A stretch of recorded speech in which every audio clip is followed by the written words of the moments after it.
I am so excited and grateful to celebrate 40 years with SOHA. I am pretty new to SOHA comparatively, one of the recent presidents here, and it's such an honor to be among the past presidents and those who have served in SOHA.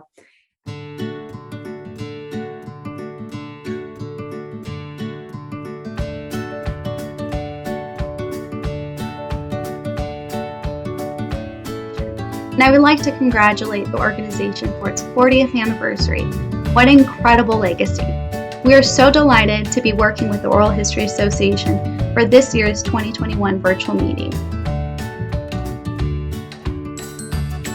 Ms. Dellinger Johojukados. I'm coming to you from the city of Tulsa, located here on the reservation lands of the Muskogee Nation in the state of Oklahoma. I currently serve on the SOHA board as the Native American representative. I'd like to first thank Dr. Farina King, our current president, for not only introducing me to the practice of oral history, but for introducing me to a Southwest Oral History Association. Many of you, whether you know it or not, continue to be wonderful role models and examples for me as I begin my career here as an oral historian. And so thank you, SOHA, for being who you are and doing what you do. I am Summer Sherland, the first vice president of the Southwest Oral History Association. I was first introduced to the Southwest Oral History Association during the first course I ever took in oral history from the immeasurable Marcia Gallo. It was the first call for papers I'd ever answered, and it was the first oral history conference and one of the few history conferences I'd ever presented at. And it was the beginning of a truly exceptional, for me, professional experience. I remember when I first got involved in SOHA, I was a graduate student, and it was a friend of mine, Danette Turner, who reached out to me. And I ended up winning the Eva Tulane Watt Award, which was such a meaningful opportunity for me. And then when I was welcomed into SOHA with that award and getting to meet people who were so friendly and easy to talk to, it meant all the difference to me. It gave me such a boost. It really built my confidence and helped me to know that there are organizations that care about Native American and Indigenous peoples and communities, and especially oral history, which I've always loved.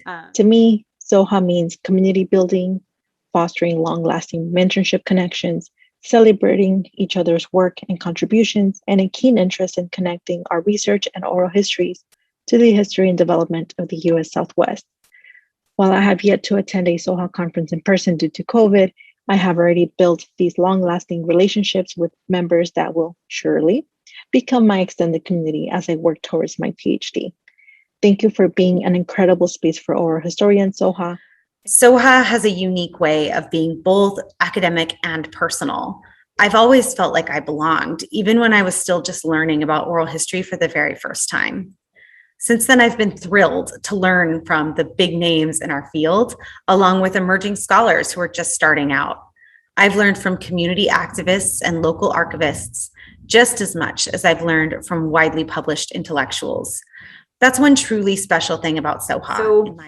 It took me on a journey to so many great adventures and making more friends and connections through SOHA. I was able to go to Del Mar and that conference there, often helping to organize different sessions and mentor students and other Native American scholars, encouraging them, like Midge Dillinger here, to apply to the Eva Tulane Watt Award and follow that journey with me. There's been opportunities to collaborate with other oral history organizations. And for me, again, it's been such a boost and supported and kept the momentum going with Native American and Indigenous oral histories and oral societies, the examples they set.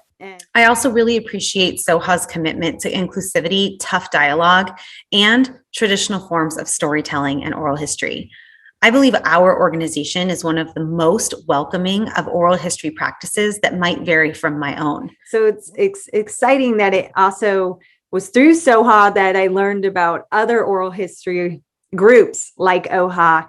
And we've collaborated with them as well in Salt Lake City, organizing different sessions there that I was involved with. We want to learn from oral historians across the Southwest and storytellers in every way possible. And that, frankly, is why I keep sticking around SOHA. We have good people and we do good work. And what I love about it most is how we are all so different, and we can find common ground, find these connections and learn from each other.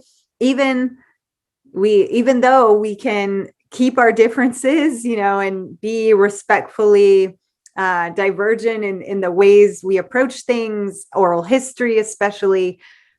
SOHA's turning 40, SOHA at 40, right? In my opinion, 40 is a sweet spot when it comes to oral history. It's a crucial anniversary to commemorate, a chance to celebrate, relive, and learn with those who were there when it all began. But I love that it introduced me to such diverse people, people of all kinds of backgrounds, trainings, the way that they got into oral history.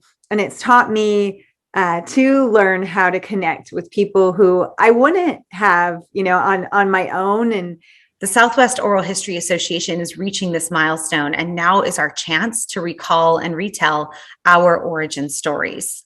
And so for those of you out there who remember the good old days, we really encourage you to come to us with your memories. What was it like to start this regional organization? Who were some of the people who made us thrive? And what are your memories of doing oral history in the Southwest over the course of the last 40 years? So please, I hope people share their stories and continue the work, innovations, their ingenuity with oral history, as oral history practices have continued since time immemorial.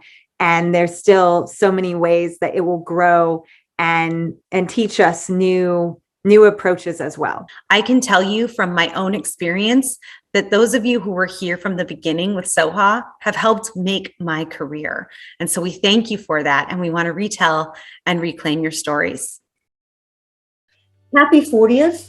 And what do you say we continue doing what we do, which is giving the people of this world a voice, and through these voices, making the world a much better place to be. Mado, thank you. And we look forward to gathering with you again in 2022 at our institutional home. Thank you for all that you do for our organization and our community.